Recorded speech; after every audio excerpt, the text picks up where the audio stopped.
Si te pregunto qué es lo primero que viene a tu mente cuando piensas en Batman, probablemente imagines la figura de un héroe inquebrantable, el Caballero Oscuro, un ser que lucha contra el crimen con una moral clara, dispuesto a todo por salvar a su ciudad. Pero, ¿qué pasa cuando esa figura se ve atormentada por las sombras de su propio pasado? El día de hoy, en Analizando Personajes, hablamos del Batman de Robert Pattinson, una versión más introspectiva, sombría y emocionalmente vulnerable del personaje. Admito que cuando se anunció que Robert Pattinson sería Batman, me mostré bastante escéptico, más que nada porque por aquel entonces el DCU ya empezaba a tambalearse y la idea de producciones independientes como el Joker o el Batman empezaron a resonar cada vez más, aunque es importante mencionar que esta película inicialmente estaba pensada para el Batman de Ben Affleck, uno que la verdad siempre sentí que tuvo mucho potencial para ser considerado de los mejores, pero ya saben, como todo en el DCU,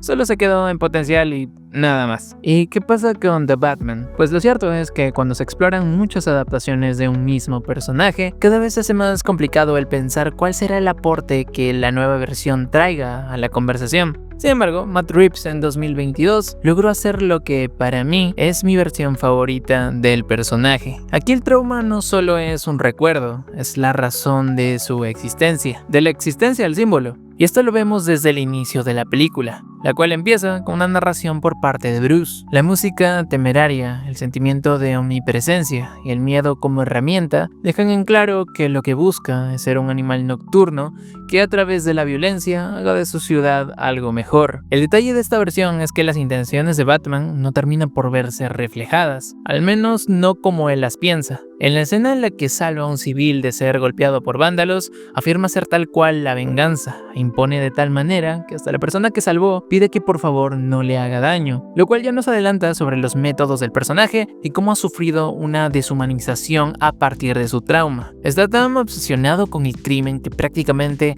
ha dejado de vivir. La ciudad de Gótica no solo es un lugar donde combate a los malhechores, sino es un reflejo de su propio sufrimiento. Su vida como Batman es su única identidad, y esta es la primera gran diferencia con las versiones anteriores del personaje. Mientras que en las adaptaciones previas teníamos esta faceta de millonario y empresario, este Bruce no tiene nada de eso. Vive en las sombras, en la oscuridad, y tiene una personalidad retraída y aislada, porque como tal, su prioridad está en la ciudad, en su misión. Algo que sin duda rescato es como luego de haberse reflejado en el hijo del alcalde, cuyo padre fue asesinado al inicio de la película, volvemos a la narración en la que muestra no solo poco o nada de aprecio por su vida, sino por nuevamente hacer de la ciudad un lugar mejor. Ciudad Gótica aquí es de nuevo un lugar sucio, corrupto y podrido. Pese a que Bruce tenga una visión pesimista de todo, en el fondo, muy en el fondo, cree que bajo sus métodos puede realmente cambiar la situación. Esto obviamente lo lleva a ser muy duro consigo mismo. Esta pérdida de empatía,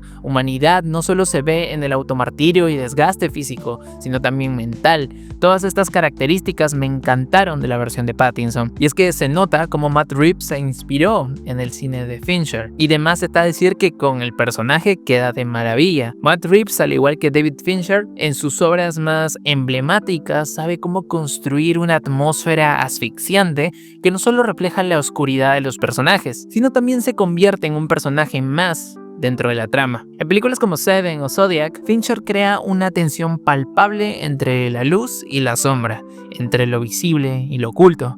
Lo que también podemos sentir en The Batman. La ciudad de Gótica, esa metrópolis en descomposición, se presenta como un laberinto de sombras en el que Batman, al igual que un detective en una película de Fincher, se enfrenta a un mal estructural y sistemático. La violencia no es un simple acto físico, sino una manifestación de una lucha interna, de un trauma que consume a los personajes, algo que tanto Bruce Wayne como los villanos de Reeves comparten totalmente. La cámara en The Batman nunca se aleja demasiado del dolor y la angustia de los personajes, como si ellos también fueran observados por una presencia omnipresente, al igual que el asesino en serie o el investigador acosado por la posesión en las películas de Fincher. Esa sensación de que algo está irremediablemente roto, que las piezas del rompecabezas no terminan de encajar, es lo que hace que esta versión de Batman sea mucho más introspectiva y vulnerable. Se siente tan cercana al estilo de Fincher, como un estudio psicológico de la oscuridad humana, donde cada esquina de la ciudad refleja la batalla interna del protagonista, atrapado en su propia creación. recreación. El lado de detective es algo que sabemos del personaje de Batman, pero muy pocas veces nos hemos detenido a observar tanto como en esta película. Cuando Batman interactúa con el Acertijo, nos damos cuenta de que no solo se enfrenta a un criminal, sino a una mente bastante similar a la suya. Un juego de inteligencia donde ambos se retan no solo en lo físico, sino también en lo mental. Y es que este Batman, por más bueno que sea con los acertijos, no deja de ser alguien inexperto aún. De hecho, lo podemos ver ya que constantemente está fallando. Todo forma parte del juego muy enrevesado del Acertijo, y Batman jamás llega a tiempo y cae una y otra vez. Sin embargo, la grieta llega cuando empezamos a descubrir las motivaciones del villano. La corrupción y lo podrida que está la ciudad sí tiene un culpable para el Acertijo: los policías y las autoridades corruptas, y por supuesto los Wayne. La película hace énfasis como a millonarios como los Wayne no se interesaron por personas como huérfanos, de donde proviene el Acertijo. Sí, soy consciente que más adelante intentan dejarlos no tan mal, hecho que es uno de los pocos aspectos de la película que sí lamenté un poco. Sentí que no se atrevieron del todo y recogieron cable, algo que sí le aplaudí a la más reciente película de Superman. Pero bueno, aún no llegamos a eso. El detalle es que para ese punto Bruce cuestiona todo lo que ha estado haciendo. La presión que ha tenido por sí mismo, la violencia y todo lo que ha pasado, siente que viene de su propia familia. A toda esta ecuación también interviene Selina, quien le muestra a Bruce una parte de sí mismo que ha estado reprimiendo, y es este lado más emocional. Ella es una mujer que, aunque marcada por la oscuridad de Gótica, todavía tiene la capacidad de cuidar y amar. A través de su relación con ella, vemos una evolución importante en Bruce. Es aquí donde el personaje comienza a madurar. Es a través de Selina que Bruce entiende la necesidad de las relaciones, de las conexiones humanas. Por primera vez, la batalla interna de Bruce no solo se trata de un sufrimiento personal,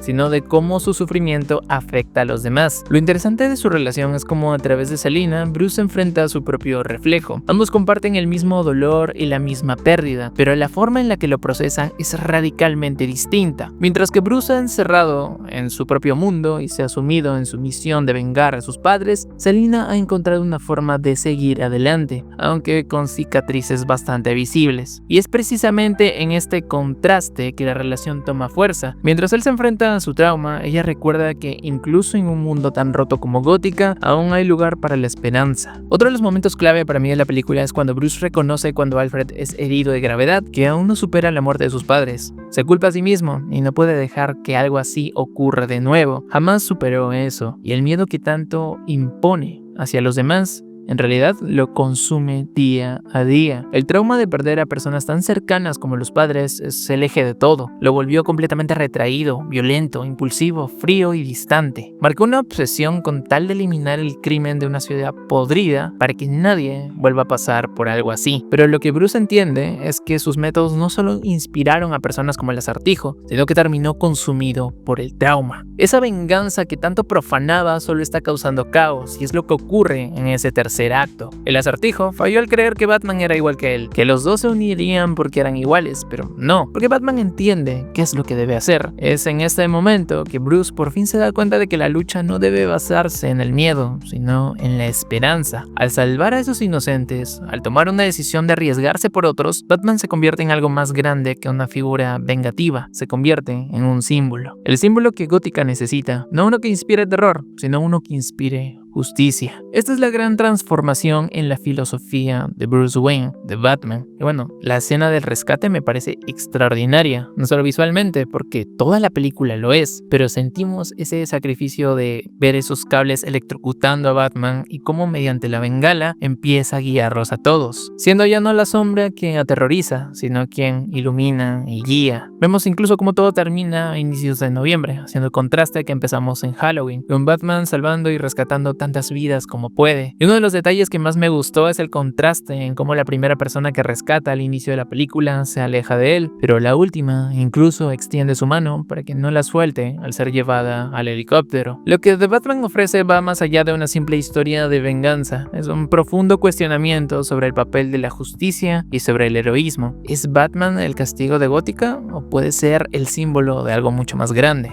La transformación de Bruce desde un hombre marcado por el trauma hacia el símbolo de esperanza nos muestra que la verdadera fuerza del héroe no radica solo en su capacidad para luchar, sino en su habilidad para construir puentes, para reconocer que incluso la oscuridad más profunda puede ser iluminada por la empatía y la conexión humana. Este es un Bruce que al final de la película no solo se libera de su propia prisión emocional, sino que empieza a reconstruir su identidad. A través de sus interacciones con personajes como Selina y Alfred, se da cuenta de que el verdadero cambio no puede surgir de aislarse, ni tampoco de la venganza, sino de una comunidad de personas que, al igual que él, están buscando sanar. The Batman no solo redefine al Caballero Oscuro como un protector de Gótica, sino que también es un reflejo de la lucha interna por encontrar sentido en un mundo que constantemente parece dar la espalda a la esperanza. El proceso de sanación de Bruce Wayne es una aceptación. Aceptar que a pesar de todo el dolor aún hay espacio para el crecimiento, para el perdón y sobre todo para un propósito mayor que la simple retribución. A través de su viaje, Bruce aprende que no puede salvarse a Gótica sin salvarse primero a sí mismo. Y eso es lo que realmente define su evolución. En última instancia, The Batman no solo cuenta la historia de un hombre que se convierte en un símbolo, sino de un hombre que finalmente se encuentra a sí mismo en un mundo tan roto como el que busca redimir.